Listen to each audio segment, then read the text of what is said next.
بكلمكم دلوقتي من البيت، على طول بكلمكم من العربية، قلت خليني دلوقتي من البيت. الأعياد، الأعياد في أمريكا غير مصر. في مصر العيد كنا نصحى بدري، أو أنا أصحى بدري الساعة 8 وأروح لماما، وهي قاعدة هي وبابا لوحدهم. كنت بقى أروح وتكون هي مجهزة بقى الأكل ال الرقاق، وتقول لي يلا عشان تعملي انت الأكل. هي تكون مجهزة كل حاجة، وأنا يعني بحط التاتش بتاعي في الآخر.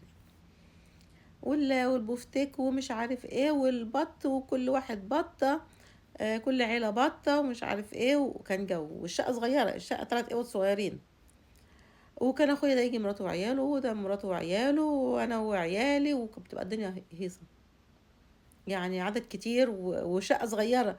اللي يقعد كان في الصالة، واللي يقعد في الأوضة، ومش عارف ايه ومرات اخويا تعمل المكرونة، والتانية تعمل كذا، وانا اعمل كذا. كان في جو. المهم بعد الهيصة دي كلها واللي أنا متعودة عليها، جيت على أمريكا. مفيش طبعا الهيصة دي كلها خالص. فاندمجت شوية مع الشلة بتاعت الكنيسة. ويعني بنجتمع كده مع بعض عشان نعوض العيلة بتاعت مصر. طبعا مستحيل تعوض العيلة.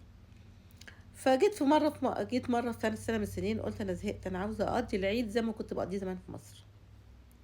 وبعدين كلمت اخواتي، أنا جاية أجي هنقضي العيد ده عشان نقعد مع بعض. أجي. وقطعت التذكرة عشان أروح العيد. أول واحد اللي كلمته، لقيته مش في البيت، مقموص، ثبت وطفش. كان أسوأ عيد. وماما طبعا قاعدة لوحدها، فماما راحت جاتلي، وانا ولا معايا عربية ولا حاجة، والشقة مش يعني ما فيهاش استعداد ان حد يقعد فيها. بصراحة كان أسوأ عيد، مكررتهاش تاني. يعني قلت لا خلاص، على الأقل في أمريكا معايا العربية وبخرج مع أصحابي ومش عارف ايه، غير مصر يعني. الدنيا اتغيرت.